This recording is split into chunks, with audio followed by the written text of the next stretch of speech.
So, Lois, one of the chapters is titled "Get Yourself Some Havarim," and I hope I'm pronouncing that correctly. Havarim. Yeah. Havarim. Yep. Thank you for the correction there. It's okay.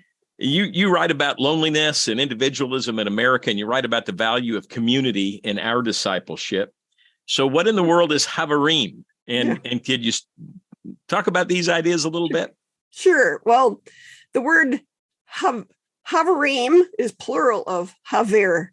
And that means, in general, it just means friend. Get yourself a friend. But it actually refers to the way that in yeshivas, in Jewish schools, that people study. Very surprisingly, you expect that they have these massive volumes of rabbinic knowledge that they're studying. And you think that you expect to walk into this silent library full of people with their heads in books. And instead you walk in this incredible sound of people, men, usually working in pairs. It's called a havruta. And they're arguing, they're discussing a text and they're going back and forth. And one is discussing a point and the other one is debating and they're going back and forth and back and forth and back and forth.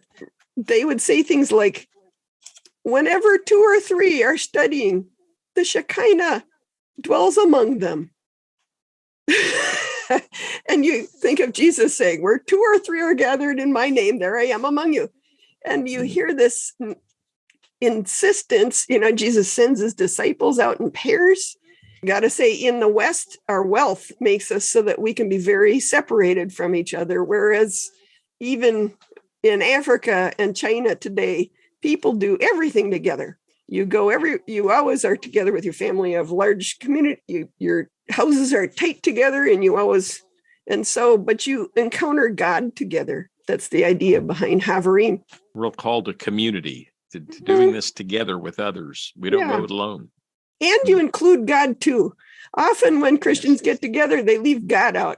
And it's easy to kind of like, oh, okay, we're going to do Bible study for a while. Now we just chit chat and you're not really it's fine to do that. But I've been with groups where people kind of like, let's go watch the football game now. And then God just got left behind. There's much more in the Jewish community and ability to have fun within God's presence. That sounds crazy, but like at Purim, that's in the March, they read the book of Esther, and the kids will write plays where they do the story of Esther. And when you hear, Haman's the bad guy, well, they have these little noisemakers. And so you have a great time.